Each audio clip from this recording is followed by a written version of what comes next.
Ladies and gentlemen, welcome to Chanel Jasmine, the best novel Chanel for romantic stories. Hai guys, selamat datang di channel Jasmine, channel terbaik untuk menyimak novel-novel romantis. Mohon dukung channel ini dengan subscribe, like dan share video-video yang ada di channel ini. Terima kasih.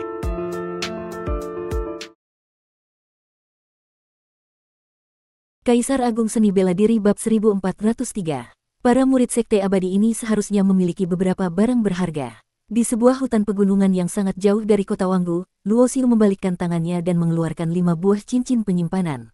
Langit dan bumi di dunia abadi dipenuhi dengan energi spiritual abadi. Lingkungan dunia ini jauh lebih unggul, sehingga lebih mudah untuk melahirkan harta karun. Harta yang langka di dunia bawah, tidak lagi dianggap begitu berharga di dunia abadi. Di dalam cincin penyimpanan milik 4 murid biasa dari Sekte Abadi 9 Pedang, masing-masing terdapat sekitar 100.000 kristal abadi tingkat rendah. Cincin milik Zhao Suming berisi lebih banyak kristal abadi, di antaranya bahkan terdapat lebih dari 100 keping kristal abadi tingkat menengah. Nilai kristal abadi tingkat menengah berkali-kali lipat lebih tinggi daripada kristal abadi tingkat rendah.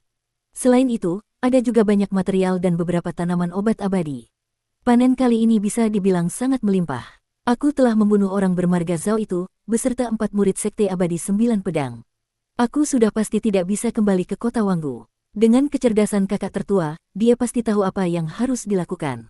Semoga saja mereka tidak terseret karena ulahku. Sambil berpikir demikian, Luo Xiu berencana untuk berkultivasi dalam pengasingan di hutan pegunungan ini untuk sementara waktu, memprioritaskan peningkatan tingkat kultivasinya terlebih dahulu. Di dunia abadi yang dipenuhi para ahli di mana para penguasa Dao sejati dan penguasa Dao tak ubahnya seperti rumput liar, ia selalu merasa tidak aman jika tingkat kultivasinya belum mencapai alam dewa abadi. Setelah menemukan sebuah puncak gunung, ia membuat sebuah gua di perut gunung itu, lalu memasang formasi sihir untuk mengisolasi dan menyembunyikan auranya. Ia mengeluarkan kepingan-kepingan kristal abadi, dan Luo Xiu dapat merasakan dengan jelas kekuatan dewa perubahan tanpa bentuk dalam dirinya bergejolak.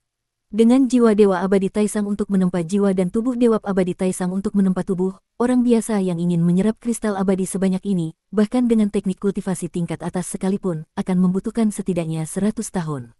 Namun, bagi Luo Xiu, proses itu hanya memakan waktu kurang dari setengah bulan. Ia bisa merasakan tingkat kultivasinya telah melangkah ke level setengah dewa. Transformasi jiwa sucinya menjadi abadi telah mencapai 90%, dan 30% dari kekuatan Dao di dalam tubuhnya telah berubah menjadi esensi abadi. Saat membuka matanya, Luo Xiu tidak bisa menahan diri untuk tidak menghela napas panjang. Begitu banyak kristal abadi hanya cukup untuk membuatnya melangkah ke level setengah dewa, masih sangat jauh untuk menjadi dewa abadi sejati. Namun, tidak ada cara lain untuk meningkatkan kultivasi selain dengan menumpuk sumber daya. Luo Xiu untuk sementara waktu tidak tega menggunakan 100 lebih kristal abadi tingkat menengah itu. Ia berencana menyimpannya untuk menerobos belenggu tingkat dewa manusia di masa depan. Telapak tangannya perlahan terbuka, dan sebuah gulungan kuno muncul di tangan Luo Xiu. Saat dibuka, di atasnya tergambar sebuah peta. Berdasarkan petunjuk dari beberapa barang yang didapat dari cincin Zhao Suming, Luo Xiu kini tahu bahwa Zhao Suming adalah putra dari seorang tetua tingkat dewa bumi di Sekte Abadi 9 Pedang. Jangankan dewa bumi, bahkan jika bertemu dengan dewa manusia sekalipun, ia hanya bisa melarikan diri. Selain panen sumber daya kultivasi, penemuan lain Luo Xiu adalah gulungan peta ini. Menurut catatan pada peta, Sekte Abadi 9 Pedang telah menemukan sebuah tanah kuno yang konon berasal dari era kuno pertengahan. Sejarah dunia abadi menggunakan era kuno untuk menandakan sebuah zaman. Satu era kuno mungkin memiliki rentang waktu yang sangat panjang hingga tak terhitung banyaknya era kekacauan, sementara era kuno lainnya mungkin hanya berlangsung selama beberapa era kekacauan saja. Yang paling tua adalah era purba jauh, kemudian era purba agung, era purba atas, era kuno pertengahan, dan era kuno dekat. Sebuah tanah kuno dari era kuno pertengahan, yang usianya sudah tak terhitung berapa era kekacauan dari sekarang, memiliki nilai eksplorasi yang sangat besar. Adapun mengapa peta ini bisa berada di tangan Zhao Suming, Luo Xiu menduga itu ada hubungannya dengan ayahnya yang merupakan seorang tetua tingkat dewa bumi. Pada gulungan peta itu terdapat 2 kata, naga iblis. Oleh karena itu, tanah kuno ini disebut sebagai tanah kuno naga iblis. Selain itu, ada juga sebuah lempengan giok yang mencatat bahwa Sekte Abadi 9 Pedang pernah sekali menjelajahi tanah kuno naga iblis. Itu adalah area yang sangat luas, dengan banyak spesies kuno yang aneh berkeliaran, serta obat abadi yang berharga. Meskipun Sekte Abadi 9 Pedang kehilangan beberapa orang, panen mereka juga sangat melimpah. Para iblis dari spesies aneh itu memiliki kekuatan yang mengejutkan, sehingga Sekte Abadi Sembilan Pedang telah bersiap selama 100 tahun dan berencana untuk menjelajahi tanah kuno naga iblis lagi dalam waktu dekat. Sebuah sekte abadi sampai perlu bersiap selama 100 tahun untuk menjelajahinya kembali, ini menunjukkan bahwa kesempatan di tanah kuno naga iblis ini pastilah luar biasa. Saat ini Luo Xiu sangat membutuhkan kesempatan untuk menjadi dewa abadi. Tanah kuno naga iblis ini adalah tempat yang bagus untuk dituju. Jika ia bisa menemukan beberapa obat abadi yang berharga, kultivasinya pasti akan meningkat pesat. Transformasi jiwa sucinya sudah mencapai 90%, hanya kurang 10% terakhir untuk menjadi roh abadi. Sementara itu, tubuh fisiknya bahkan lebih kuat. Setelah kultivasinya memasuki level setengah dewa, menahan serangan senjata abadi bukanlah masalah baginya.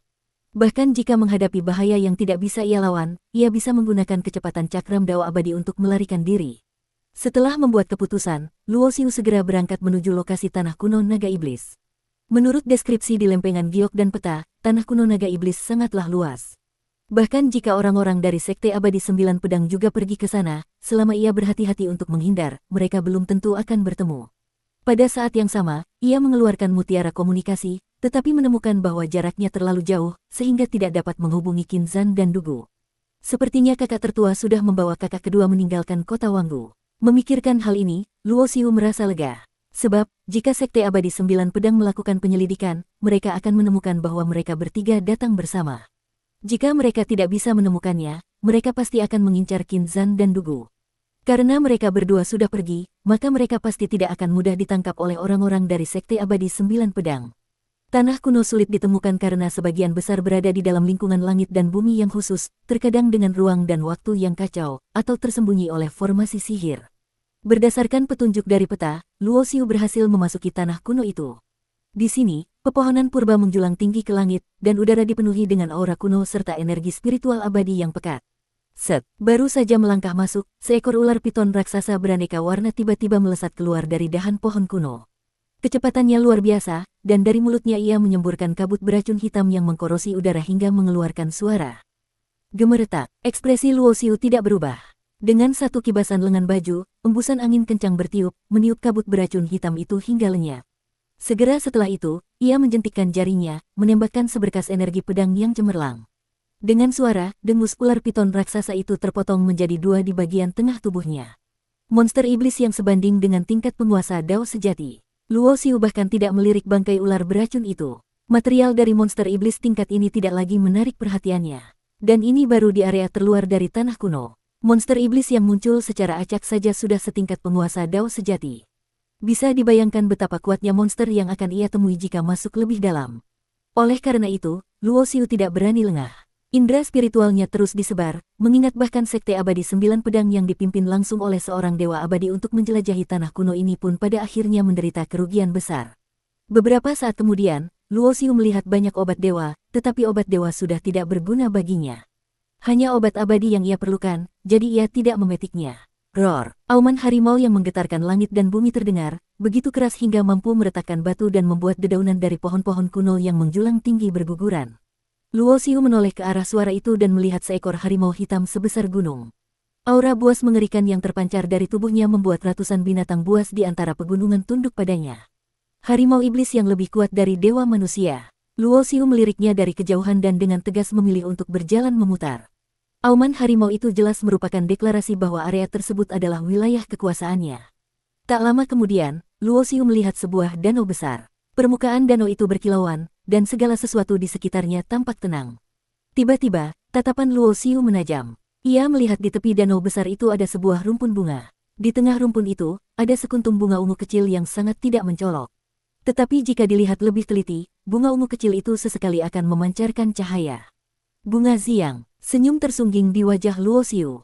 Ia telah menjelajahi tanah kuno ini cukup lama, dan akhirnya menemukan barang bagus yang bisa ia gunakan.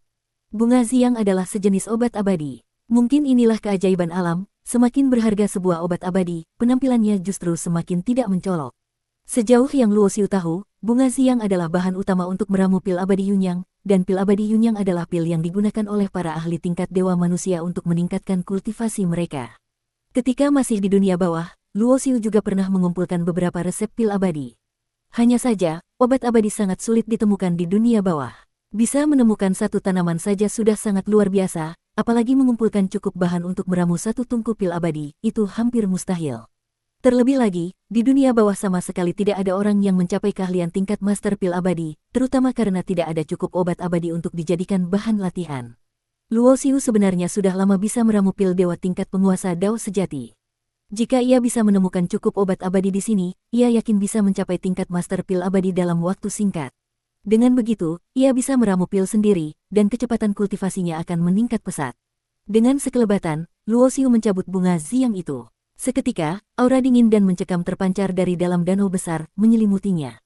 Luo Xiu seolah sudah menduga hal ini. Ia mengaktifkan teknik dewa perubahan tanpa bentuk tanpa wujud, dan auranya seolah menyatu dengan kehampaan. Kecuali jika seorang dewa abadi memeriksanya. Dengan indera spiritual abadi, mustahil untuk bisa mengunci auranya. Cakram Dao abadi muncul di bawah kakinya, dan dalam waktu kurang dari satu tarikan napas, Luo Xiu telah menghilang tanpa jejak. Boom! Sebuah pilar air menyembur dari permukaan danau, dan seekor jiaolong atau naga hitam legam mengeluarkan raungan marah. Setiap harta karun pasti dijaga oleh monster unik. Namun, monster yang menjaga obat abadi tingkat manusia biasanya tidak akan mencapai tingkat dewa abadi, karena bagi monster tingkat dewa abadi, obat abadi tingkat manusia pada umumnya tidak banyak bermanfaat bagi mereka. Oleh karena itu, sebelum bertindak, Luo Xiu sudah menyimpulkan bahwa penjaga bunga Ziyang ini seharusnya adalah monster iblis tingkat setengah dewa, yang berencana menelan bunga Ziyang itu untuk mencari peluang menerobos menjadi dewa abadi setelah mencapai ambang batasnya. Tanah kuno naga iblis ini memang benar-benar sebuah tanah pusaka. Aku harus mengumpulkan lebih banyak obat abadi. Selama aku bisa menjadi master pil abadi, kecepatan peningkatan kultivasi menggunakan pil abadi jauh melampaui apa yang bisa dibandingkan dengan kristal abadi tingkat rendah. Berhasil memanen satu tangkai bunga Ziyang, suasana hati Luo Xiu menjadi baik, dan ia pun sudah memiliki rencana di dalam benaknya. Bersambung.